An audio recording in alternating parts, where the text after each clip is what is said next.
Yes, please go ahead, Swamiji. Okay. So in this song, you heard somebody singing Ali Ali. That is, with every breath, it is Ali Ali. Ali was there before the manifestation of time and space. Ali will be later also. Ali taught me. This is what Shamsi Tabrizi is saying, who was a Sufi master. So let me tell you a little about Ali, and then we'll go on to Shamsi Tabrizi. And then I'll give you a rough idea of Sufism. We've lost half an hour, but that's okay. We can continue the next time.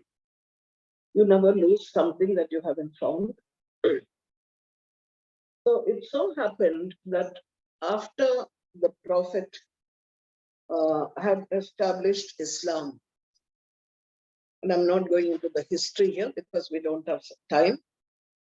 Islam was, it means surrender, and he had it poured into him as vibrations, which is called the Quran. It is not something he sat and wrote or dictated. It was the energy that was poured into him, which revealed itself every so many years whenever there was a crisis in the continuation of that spiritual activity. So towards the end, he then initiated his cousin, who was a son-in-law also, Imam Ali, and he initiated him into the mystical part of Islam, which was what the Sufi path is all about.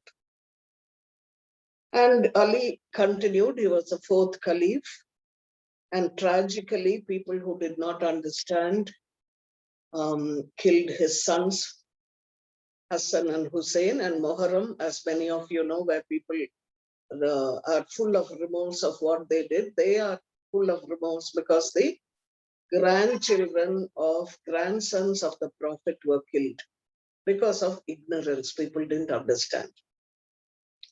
So going on the Sufi path, they will tell you, as it is on any spiritual path, when you go earnestly, it's not as easy as we think. On the superficial level, yes, we can do that. But when you go deeper and deeper, it is dangerous in many, many ways. So whatever little I can tell you about the Sufi path, I will tell you. I'm not a teacher of the Sufi path.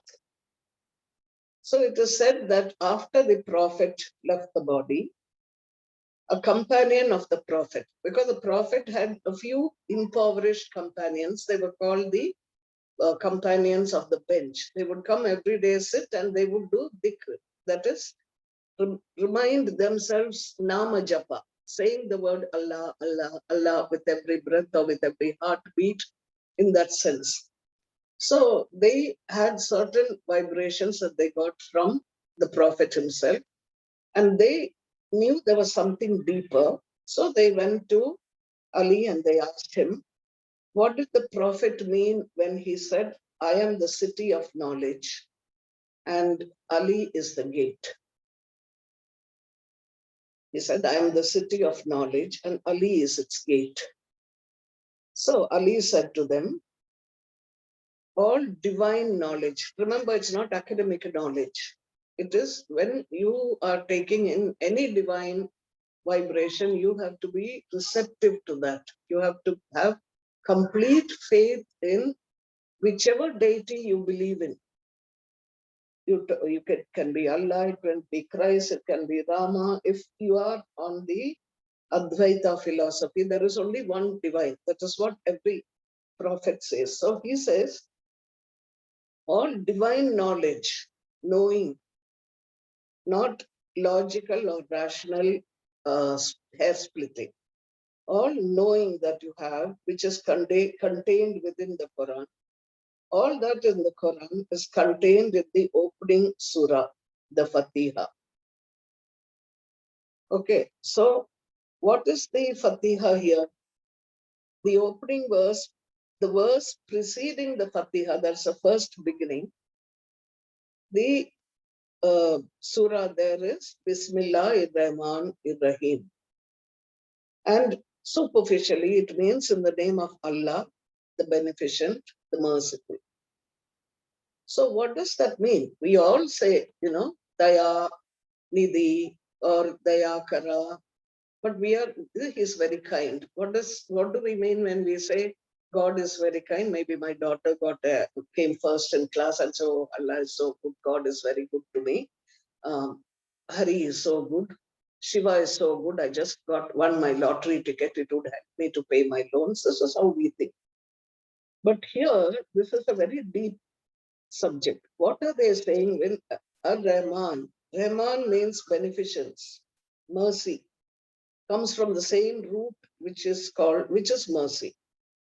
It means that as he breathes out the divine, in this we will call that energy as that consciousness as Allah.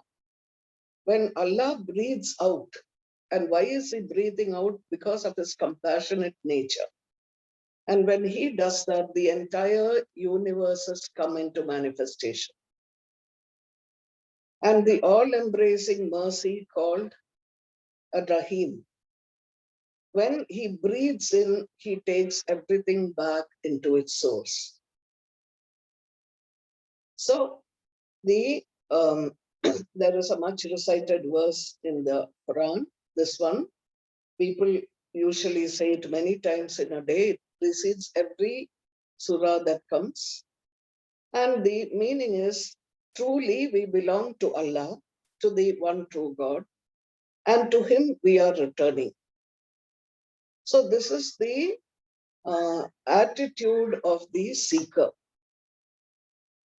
So what do they say? Guide us on the straight path. And there are some 114 surahs in the revelations that the Prophet had in Mecca. And these were short, mystical, and spiritual. And most of them are at the end of the Quran. When he left and went to Medina, because people tried to attack him, those were more secular social law organized. So when the people asked, he said, now, Bismillahir-Rahmanir-Rahim. The secret meaning in this, he says, the secret meaning of this phrase, it is hidden within its first letter, Be, as in Bismillah. Now, if you look at that last letter, remember you're reading from right to left. You will see something, an alphabet, which looks like a W with an attachment in the English language. But you see it in the beginning, that is Be, and there is a dot beneath it, a little diamond. And Ali says, I am that point.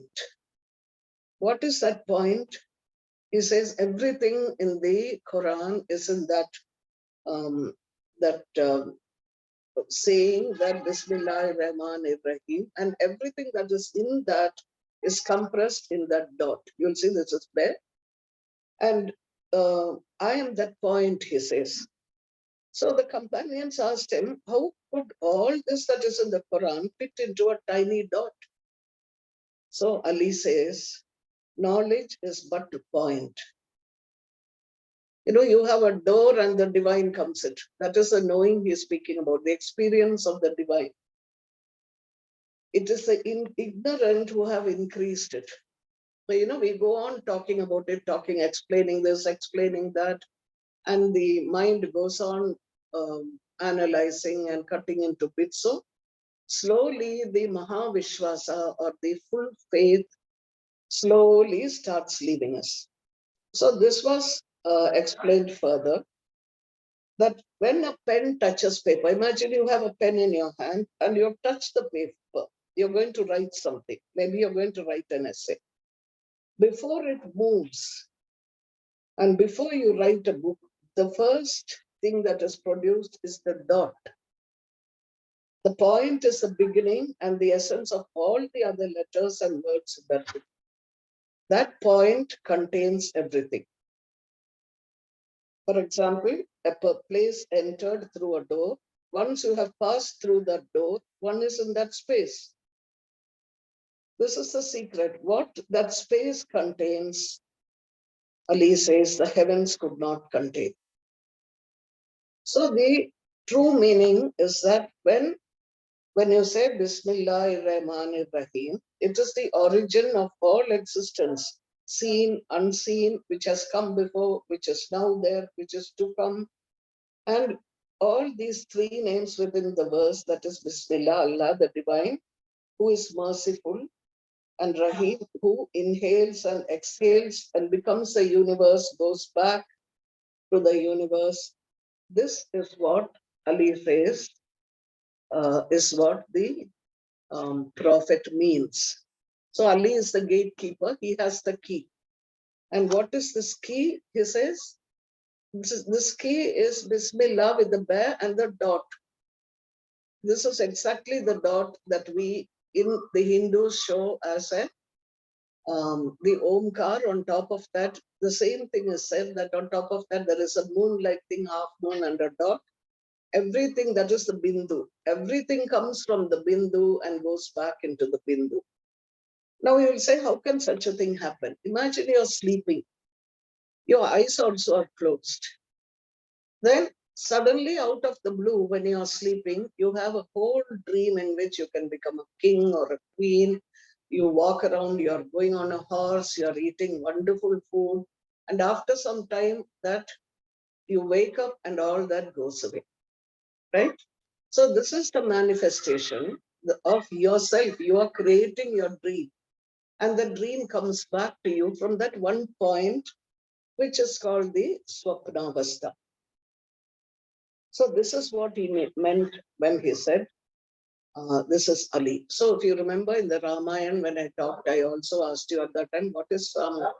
Pibare Ramarasam. What is Rama? The rasa of Rama, the essence of who is Rama. So here they are talking of the essence that you call Allah, and who has this essence, who taught it, who handed it. And many people feel that because Ali was his spiritual initiated person, Ali had the knowledge, that the knowing, the experience of the Sufi path, and it was Ali who gave it to me, because when you say Shamsi Tabriz is saying that I was in a particular place and what I experienced is Ali. So when you say the name of any being who takes you to another dimension of being, that person is a door. And through this door, this purified door, the divine speaks. So when you have a guru and the guru takes you to some higher dimension, don't say, is this Swami Chinmayananda, or is it Swami Satyananda, or is it Swami Niranjanananda? No. What they're saying, the divine speaks through who needs to speak to you. You may call that person Swami Niranjan, or somebody else might say, my guru is Chinmayananda. All gurus are one, because the gurus are all speaking the truth that they have experienced. So this is the Sufi concept, that if we understand what's going on in our inner world, we'll know the underlying motives for doing the things we do in the outer world. So now coming back to Shamsi Tabrizi. Shamsi Tabrizi was a person who was a seeker, a Sufi master. And he lived in the time of Jalaluddin Rumi. I'm sure nearly everybody knows who is Rumi. He was generally called Maulana. Maulana is a person of a superior quality of consciousness. He happened to be a jurist, a theologian, and at that time, when his father was a scholar and the father was the head of a madrasa, when the father died, Rumi, who was a scholar and very well educated, was also a person who would explain to people the difficulties they had, like a counselor, like a judge, and settle scores. All that Rumi inherited.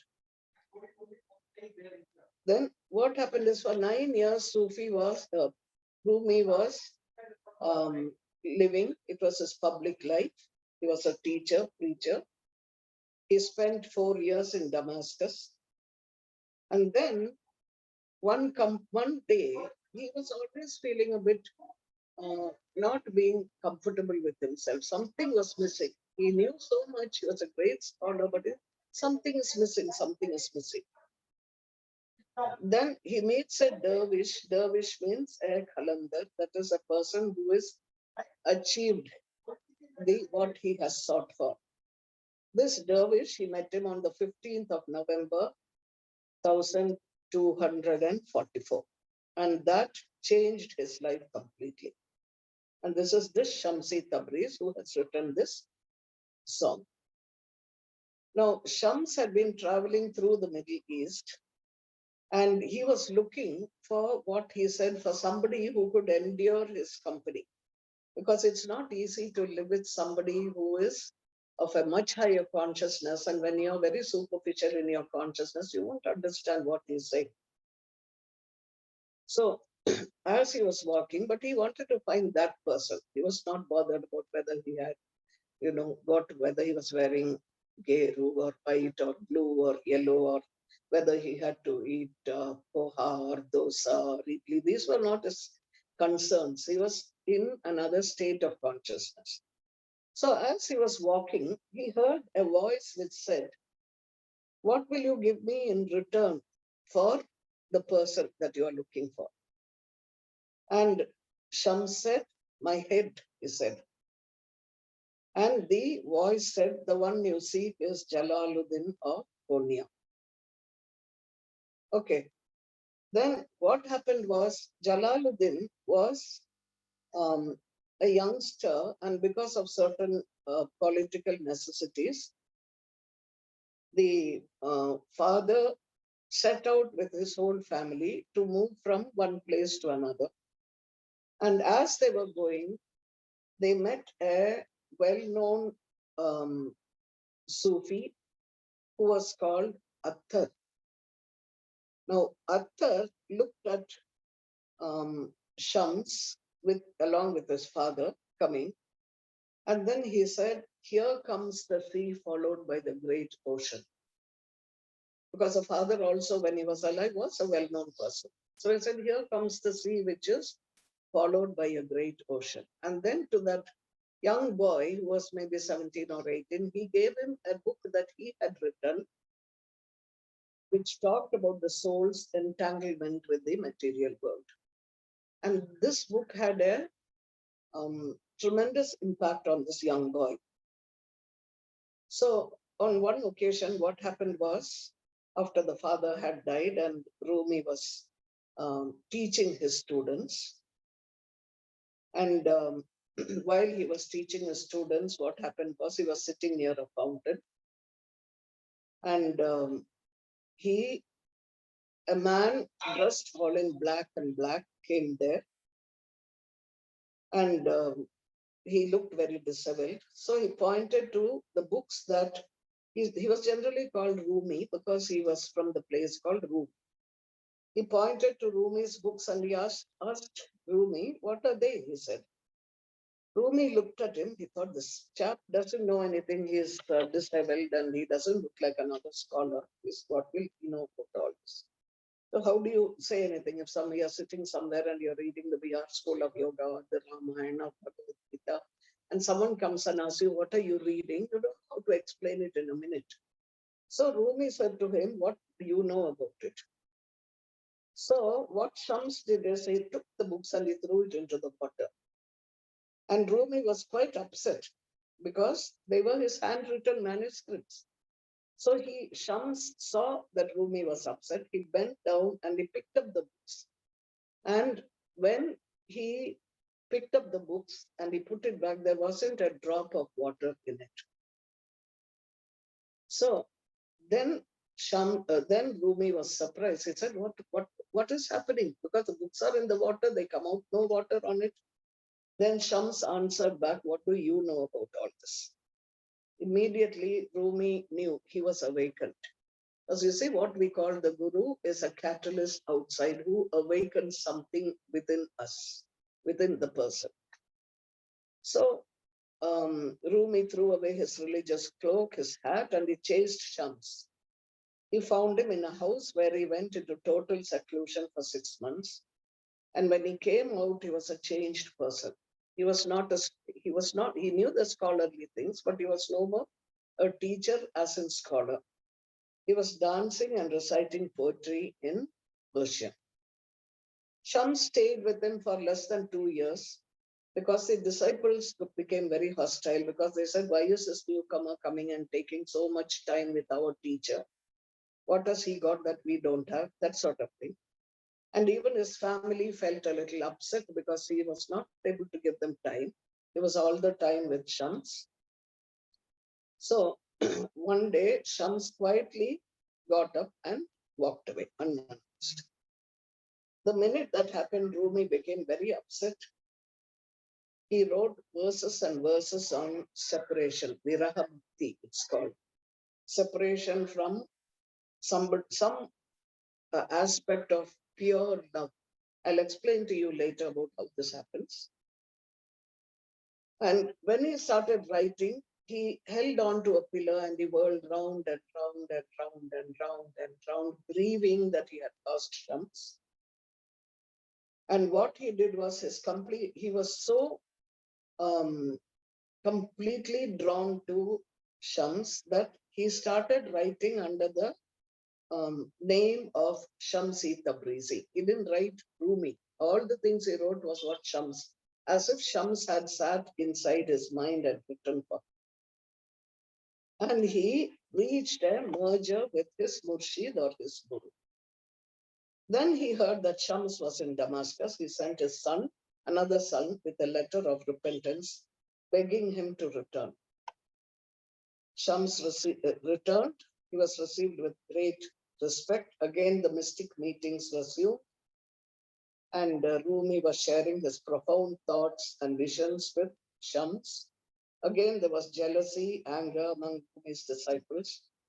And this time, the mullahs of the town also joined because nobody knew what Shams was talking about. So Shams left one day without leaving a trace behind. Rumi went into a mystic frenzy. He danced and sang in the street, in the garden, in the madrasas, sometimes with his disciples joining him. Now it is called the dance of the whirling dervishes. Now, finally, he finds Shams within himself, which was the true prediction of that person who said, he said, I will give you my head. That was what happened. Shams had to give his head. It was thought that he was killed. Now, this is Shamsi Tabrizi, who was the guru of Rumi, who started the awakening for Rumi. So now you have to understand a few things about the Sufi path itself. First of all, there is no word called Sufism. That is a later on Latinized word. Before 1821, there was a word which is tasawwuf, which meant the state, the avastha, the practice of being a Sufi. And Muhammad the Prophet is supposed to have said that the best of princes is a visitor of sages. Now, normally we would think that, he say how a prince will go to a sage and therefore he is the best. So Rumi says the importance here, this is what Muhammad the Prophet said and Rumi is explaining, is the meaning and the context of the visit. It means that if a great sage visits a prince, it is the prince who benefits. And because he benefits, he is thus considered as himself visiting the prince. For example, supposing you are having a function in your house, unannounced a sannyasi or a great man of some understanding, a great saint just drops in.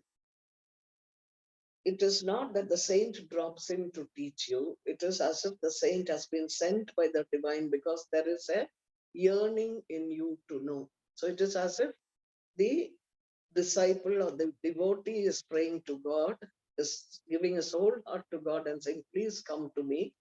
And God enters in the form of the um, holy person to give him a message. So here you have, I have sent you a little writing with a, what do you call it, a number 4 and with a line on it. It is there in the Chandi part.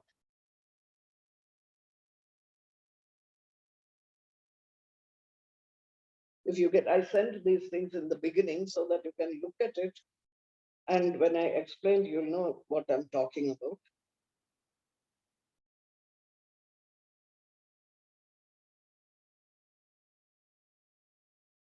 There is a diagram which is shown as number 4 with a line attached to it. Okay. And if you get it, fine. If you don't get it, that is fine also. You can look for it later. Here, they show 3 squares, all within one square. That is, you have 9 small squares. And of this, on the superimposed on that picture, you have the number 4, which goes through all the letters, all the numbers, that's right, except the 8, because this is 4, 4 also goes through it, but 8 is the symbolic number. Now, in the Arabic Sufi tradition, they had what is called a way of coding, very much similar to what we have as coding in the Mantra Shastra. Mantra Shastra, we call it Katapayadi. And here it's called, I don't get the name right now, that's age, but I'll tell you by the end. It's at the tip of my tongue and it's not coming. So there is a coding in which you look at the numbers and you go into decoding what is said. So this 4 is saying that it is symbolizing the number 8 because it hasn't gone through the number 8. 8 symbolizes the number of the perfect expression, the octagon. You know, the Kaaba is also in the shape of an octagon.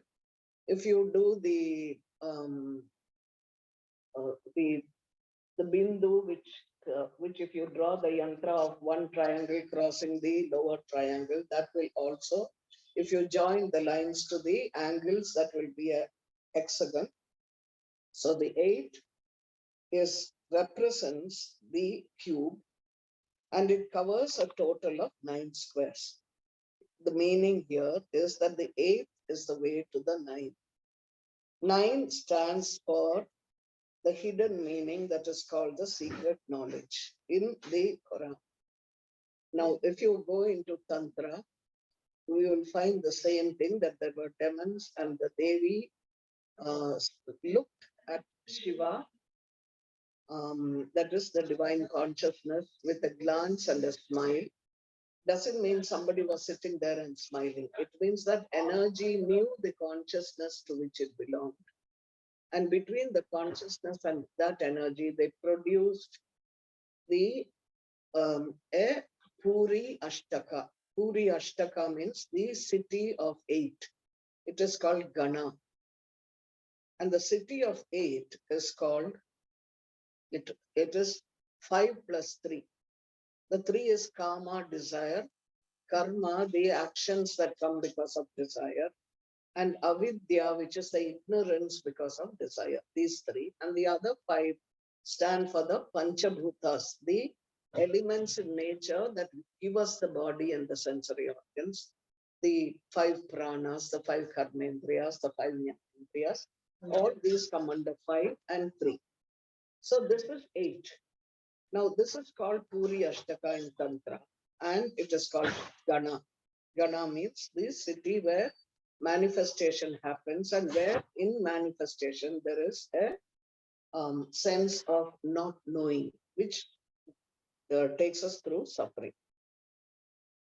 So when you have that, then you say you go to the 8, and the 8 removes your sense of disturbance, that is called illusion, and you see the truth. How does that happen? Because the 8 is called the Jiva. Jiva, the Jivatma, or the Atma or the soul, which identifies itself with the material world, with its own physical body and its own karmendriyas. And it says, I am the one who am eating. I am the one who is walking. When that I comes in, it is because of this 8 qualities of Puri Ashtaka. And the secret there is when you give up the I and say, it is he who is doing it. He is doing it through me also. I am nothing. I'm zero. Then when you say that he is the 9th.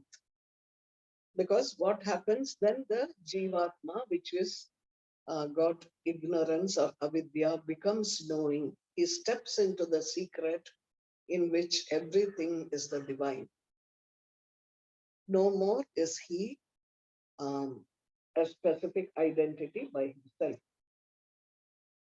So I'm just giving you a taste here and there, because this will give you just a flavor here and there. Later, it will all coalesce in your mind.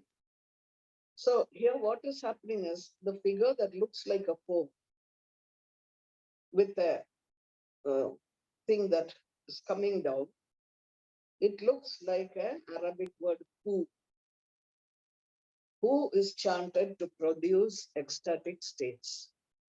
Now what is who? You've got to remember who is HU, who, that sound. The sound who is telling you about something higher. It's mantra shastra.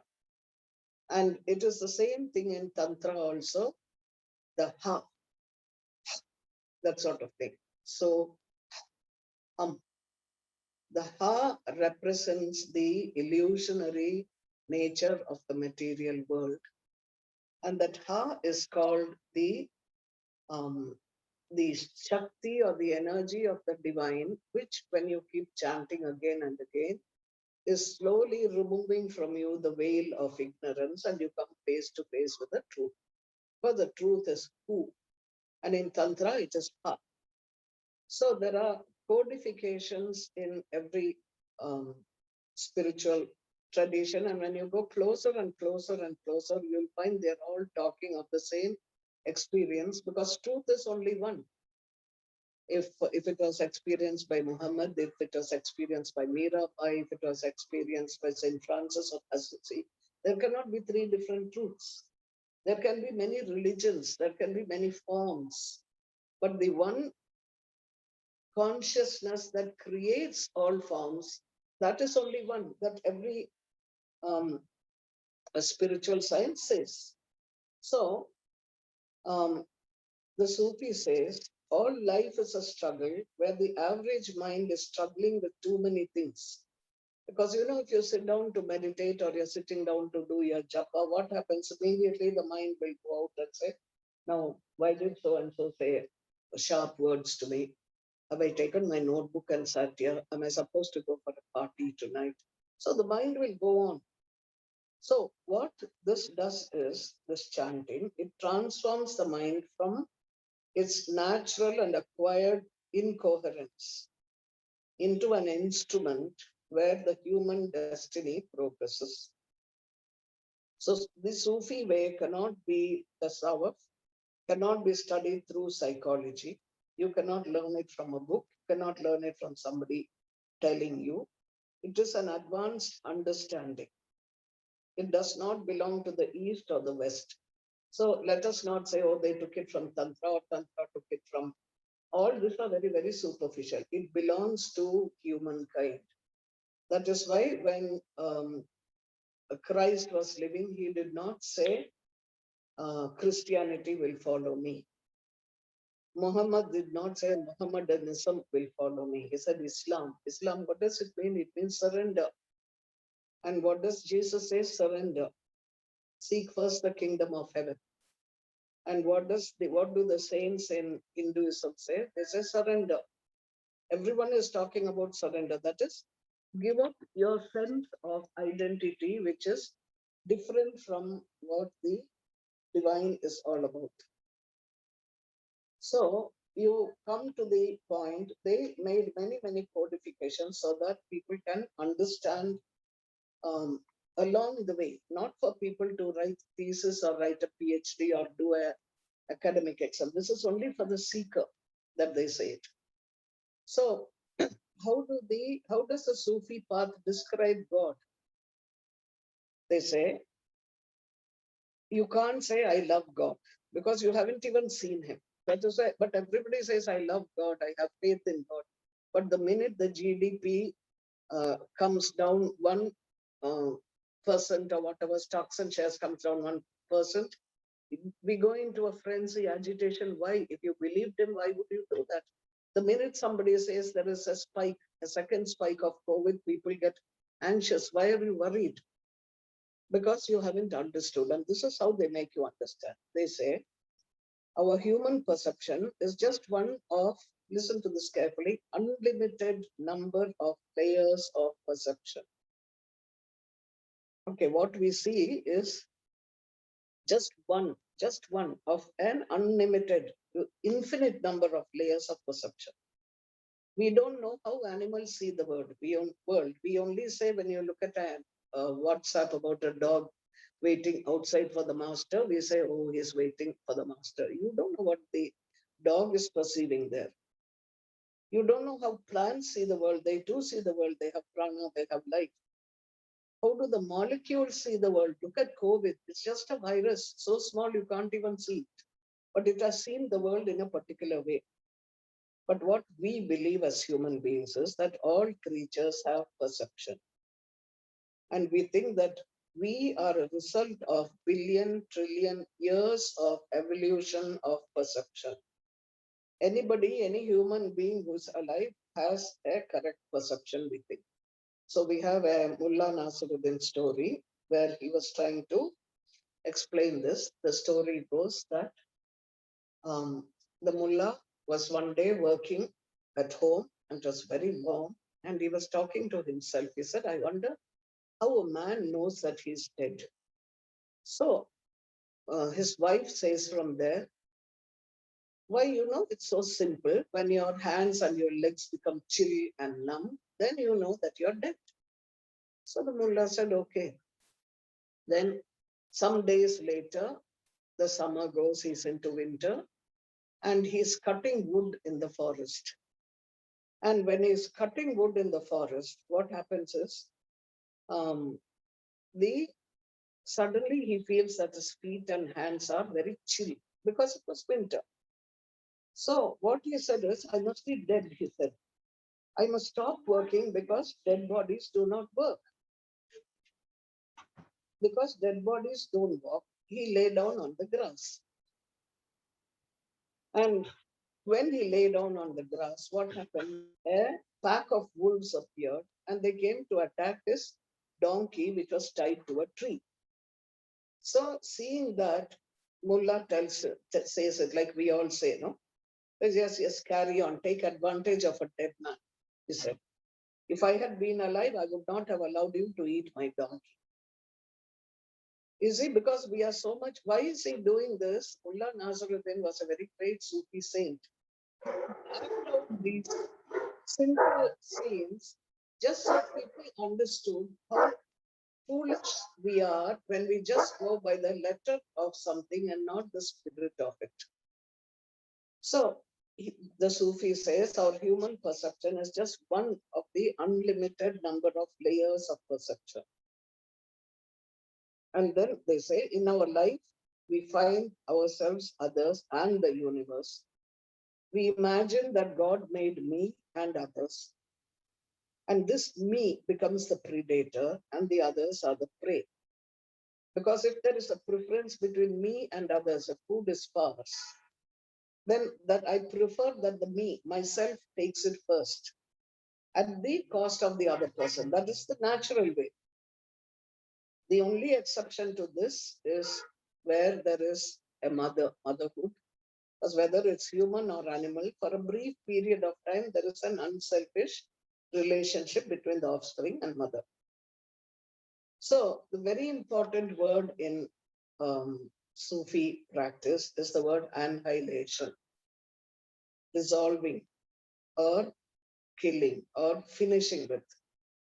Annihilation, they say you cannot reach the inner guru, the murshid, unless you annihilate yourself.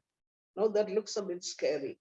How do you annihilate yourself? You don't jump off a hill and kill yourself. You don't commit suicide. That's not what they are talking. They are saying annihilation is not of the body. It is annihilation of yourself. The I-ness in me. The ahankar, which says I'm different from everything else. So this self is our own present day perception. So you have to change the lower level of perception to a higher level on the path. How do you do that? In the Sufi way, it means fasting, a difficult method, and a different method of breathing called zikr, suffering, and satsang. When a higher level of perception is reached, it is called annihilation of actions. You don't say now, I am talking or I am listening. He is the only one who's talking. He's the only one who's listening. He's sitting, he's standing. Where am I? Because what happens when you reach that point, when you go on that way and you're really intensely searching for the truth, your perception of forms falls away and you enter a world of particles. It is a changing the dualistic perception of me, one form here, you one form somewhere else, Aziz another form somewhere else, that changes into becoming particles. The formal name, which means the path of liberation, is called itlaq. Okay, so what happens? Itlaq is the merging of opposites, and it happens to everybody with time and patience on the path. All intellectual questions, including topics like life and death and God and man, all that just dissolve, because that is all part of me and mineness, ahamkar and mamakar, mine. What is mine is what belongs to me. It gives me an identity. But then we are going on till 5:30, I'm sure, no? So you may not be able to verbalize, but the question has disappeared. This is called unlearning. Met Swamiji, Swami Satyananda. I was a psychiatrist working somewhere in US. And I was so pleased with myself. I thought, how wise I am. I know so much psychology, etc., etc. Then when I went to Swamiji and I said, I want to learn about the mystical aspect, he said, you have to unlearn everything that you have learned. And how did I take it? Because I was still looking at it from my own ego point of view. I thought, okay, let me forget all that I learned in psychiatry and psychology, the medicines, everything, and turn myself into a completely different world. So when you don't know what unlearning means, we would see it in the same learned way we would interpret it. So it's not about attending conferences, reading books, amassing information. You have to wait until the changes in perception are actually experienced. And how does it happen? The tools are change of breathing, your pranayama, it's called zikr, change of eating habits, fasting. And by the way, this month, which is the 8th month before Ramadan, 8th month, is a period of great fasting. It is said that um, the Prophet fasted the most in this particular time, in this particular month. And in the night, it is said that this is a very special night tonight in the Sufi world, where the Ali, remember I told you about his son-in-law Ali? Ali says that The Prophet told him, do you know what it means today? In the night, Allah comes down and till the dawn he is announcing, isn't there somebody who is asking for forgiveness so that I can forgive them? Isn't there somebody who is in trouble so that I can remove their trouble? So he goes on saying this. So it is understood that on this particular night, the um, the divine writes down the future of this year. That is, how many people will be born, how many people will die, pass away, all that is written. And if you have made any mistake, you can fast and you can call out to the divine in whichever way you want to, and you say, forgive me for the mistakes I've made. You have to ask, then the divine gives it to you. So this is, um, it is uh, called a particular word. I'll get that in a little while. Incidentally, this is also called Falguni Utram. That is the Uttara Nakshatra or the um, star in the month of Falguni is very, very important for enlightenment today, for the Hindus also. So you'll see how many of these things come because they are looked at with from the form of energy and not from the point of trying to understand it in a um, intellectual way. So it's called Shab-e Barat. It's a day of salvation or the day of forgiveness, but it is in the night. You pray, you fast, and then you pray for forgiveness for any thing you have done, not just hurting other people and things, that you strayed from the path that the divine put you in. He gave you the human birth so that you go back to the source. This is the meaning of Rahim and Rahman.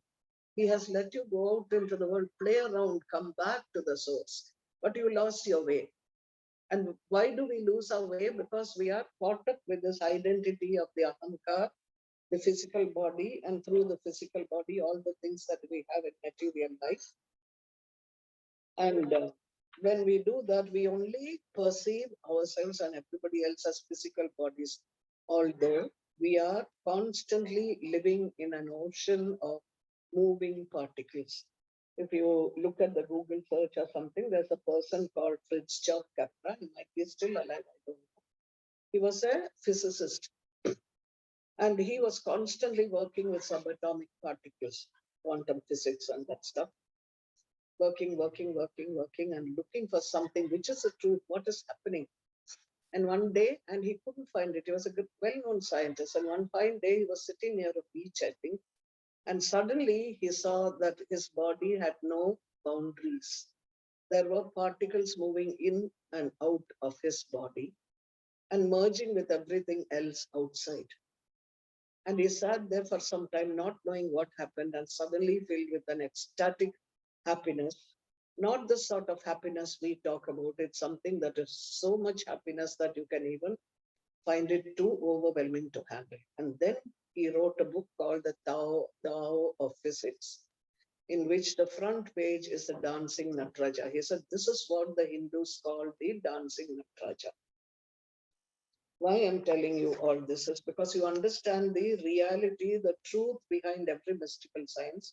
And we have all lived in this world for so many years now, away from the source, away from the path, but getting caught up with all the laddus and the jalebis and the rasagullas along the way and thinking, this is it, this is it, this is it. So we have to annihilate our being. And one way is to say, look, I am nothing. Teach me, make me to be real. So you have three levels of annihilation. One is the annihilation of actions, when you realize that actually it is not you, but something else, some other higher energy is doing something. Say you're coming to, let's look at this itself. We started the class at 4. I was here at 3:45. But when did we actually start? It was 4:30. Why? I had all my papers together. I had the pictures. I had everything. Shivani had it. Somebody else had it. but something went wrong in technology. So man proposes, God disposes. You might start out to go to somebody's house for dinner. There might be a big traffic jam and you're not able to reach in time. You might have to turn back, phone your friend and say, I'm so sorry, I was not able to come. How does that happen? These things happen because we are not in control, but we think we are in control because in many situations we think our money or our physical strength or our name and fame, all this pulls us out of some crisis. But that's not the way it happens. When you look at it really meaningfully, deeply, you will realize there is some other consciousness, some other higher power. And when you start getting in tune with that power, that is when your guru gives you a mantra, the murshid comes to the seeker and gives him something to do, but he has to do it himself. Your guru cannot sit and do the guru nama for you. You have to do it. And you have to live a life of yama and niyamas, where you see the divine in every other being. You don't see so and so as a Muslim, as a Hindu, as a Christian, as a poor man, rich man, fat man, thin man, or dark man, fair man. No, these are all particles. The Panchabhutas are giving you a form. That's all it is. The form will go. When you die, the form will go anyway. Then something else is left behind. So what the Sufis are saying, before you reach that end, die consciously. Step out of this I before you die. And when you die, before dying, how do you do that? Samadhi, Jivan Mukti. You have such a patience and faith. Morning, somebody was telling me, we should have strength when we pray. God, give me the strength to face the difficulties. And when I was saying this, my guru said to me, not strength, you need patience. Because he knows when to give it. He is you sitting in this form as the jiva and thinking that you're running the whole universe. If I'm not here, how will my family manage? How will my children manage? If I don't have money for this wedding, how will things happen? I'm just reminding you of a time 2 years ago when we did the Samaradhana for Swami Satyananda. How we had planned for a certain number of people, 400 or something, and we had 1,000 people and we fed them all without being ready for the whole thing happening. It just happened. So this is what the Sufis are saying. Move into that dimension. Let go of your dimension of wanting to feel that you are in control of everything. Then you do not take credit for actions that happen. Then you have the attributes that you have. Then you know that this is something divine which is there.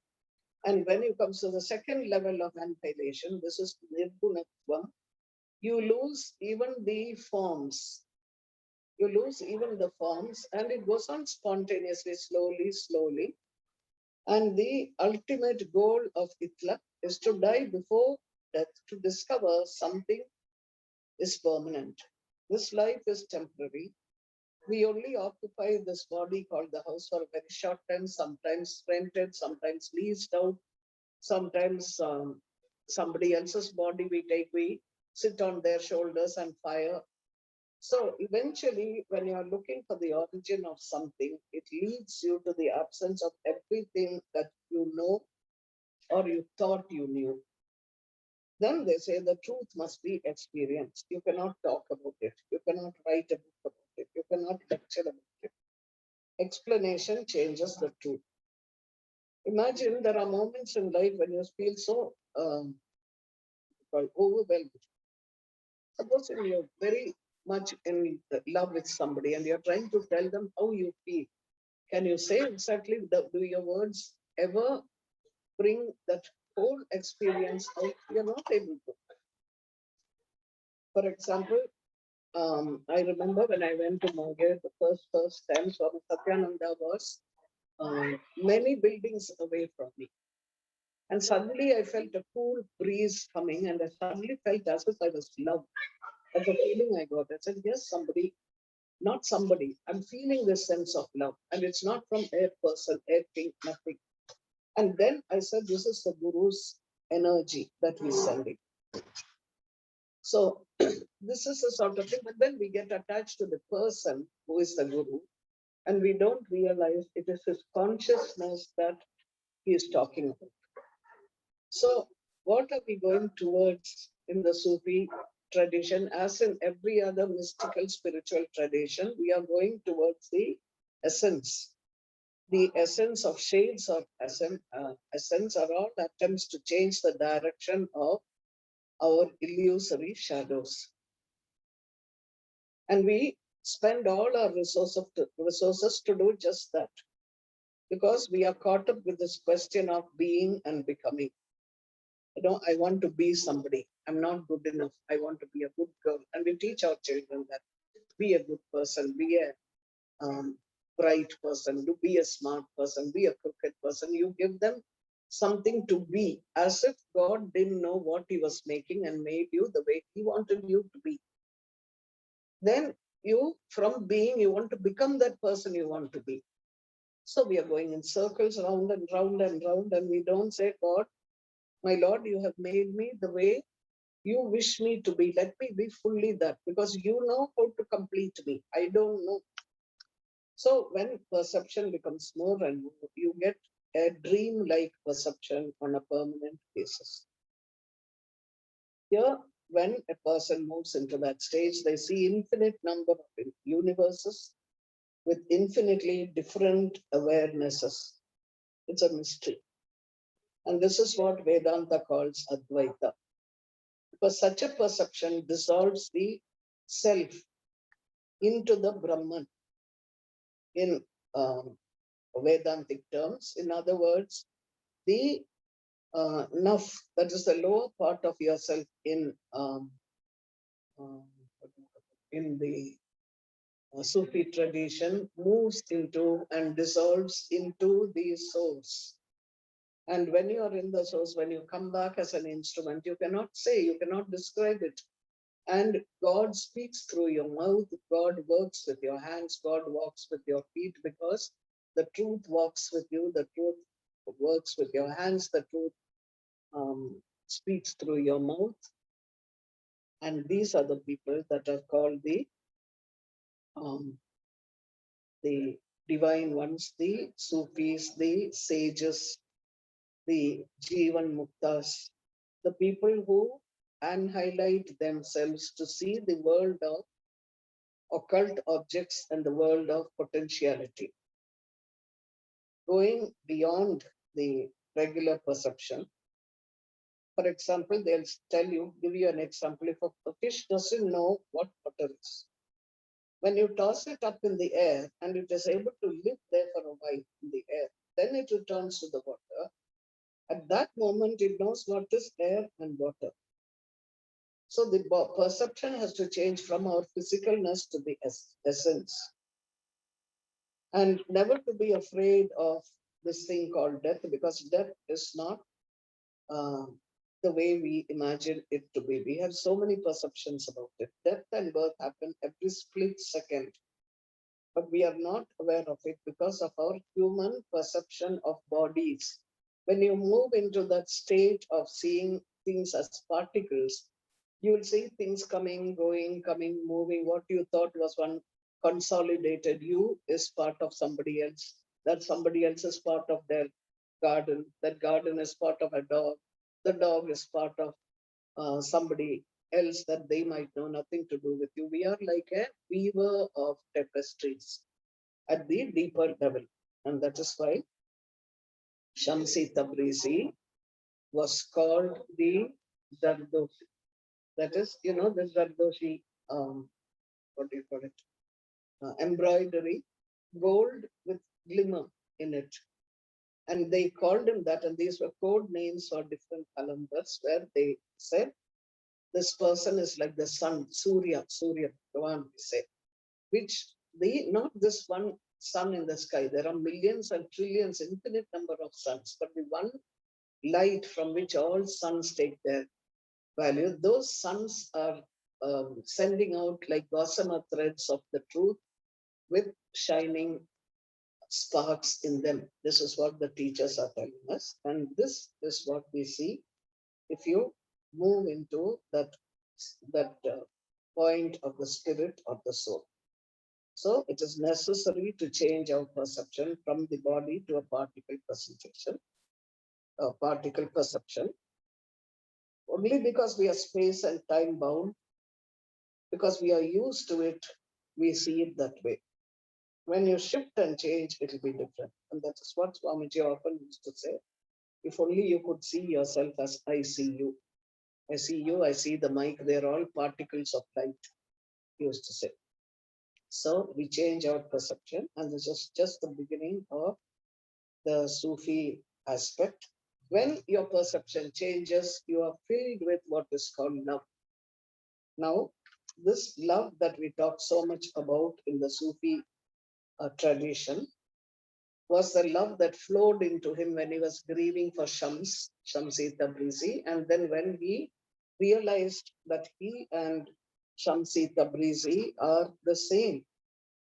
So in the beginning, he said, love became the blood in my veins and skin. It emptied me from myself, filled me with the beloved. Every part of my body is occupied by the beloved.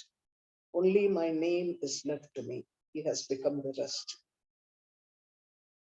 You see, this is the feeling they had. And he will say somewhere that the feeling that a man and woman have for each other that you call love is just a drop of the entire ocean of love that will flood you. It is a flame which, when it is blazing, it burns away everything except the everlasting beloved. So that is what they are talking about. And then when he finds that Shamsi Tabrizi was within him, he said, why should I seek him? I am the same as he. His essence speaks through me. I have been looking for myself. So we are all looking for our deeper selves, but we get sidetracked and we think it is in our power, in our health, in our money, in our diamonds, in our external identifications. But the Sufi is telling you, don't get caught up with all that. Just earnestly seek for the divine. Do your mantra japa or the nama japa. Every mystic will take you to the Sufi path, which is the same as the Vedanta path, which is the same as what Jesus says when he says, here is my bread, here is my blood, and the host is served in the church. It is nothing but he is saying, come be part of my consciousness because I've reached there nearby. So if you become part of my consciousness, when a disciple completely synchronizes with the Guru's consciousness, the Guru will take the disciple along with him. So him or her or whatever. Now, in the beginning, we always think the Guru is a person. No, Guru is a certain consciousness. So in the beginning, we struggle because we are part of this great wrong perception. And this is what we call sadhana. We struggle and struggle and struggle. And suddenly there is like a click of the jigsaw puzzle falling apart. And then you become an upasaka. What is an upasaka? One who is sitting very close to the Guru, sitting very close to the divine. And then the divine does everything else. You don't have to struggle. So when you reach any point, always realize that it is he who's doing everything. And we are just, instruments, and with them what do you call it? Over a greater idea of who we are without realizing the reality. Because just as we think that we are eating, say, wheat, chapati, and keeping our life going, the chapati, the wheat seed in the ground must be thinking that here I am, I'm sacrificing my life. They are picking me, they are breaking me into bits, they're pounding me, making me into, squeezing me with water and butter, heating me on the tawa and making me into that chapati. And this man is saying, I am eating a chapati. He's not even thinking that I have killed myself, annihilated myself to reach him. So the message from the Sufi way, Itlaq, and the message from yoga, and the message from what Jesus says, and the message anywhere a mystic person is, they're all talking about one thing: annihilate yourself. Realize that you're not the person who's doing everything. You are a beggar. Even your breathing, we don't have. We talked about it the other day. We can't summon the breath when we want, and we can't let it out exactly when we want. It comes, it goes. This is Bismillah Rahman Rahim. Right? Tomorrow, not tomorrow, the next time we come, I think it'll be the next Sunday or something like that. We will start right on time, so we'll have a little more time. And you can just look at a little bit of a video before you go, Shivani. Yes, Swamiji. I'm pausing the recording for now, and I will start it again when we speak. You can start it. And if anybody wishes to stand up where they are, try and start right on time, if that is the way it is meant to be. But take this with you, this little bit that you have tasted today. The path of Itlaq, like the path of Vedanta, is a taste, it's a flavor. It is not, that's why they say Ram Rasam. It is not a lecture. None of us are teachers. One of the Sufi things is that if you have to be a teacher, you have to experience every aspect of this the journey of consciousness. So, Hari Om Tat Sat. Wish you all the best today. Anybody who is, whether you are whichever religious tradition you belong to, you can always pray to the divine tonight to forgive you for the little mistakes that you could have made. Forgive us our trespasses as we forgive them who trespass against us. Same thing. And let the light of the divine fill you today and every day. Hari Om Tat Sat. We'll meet again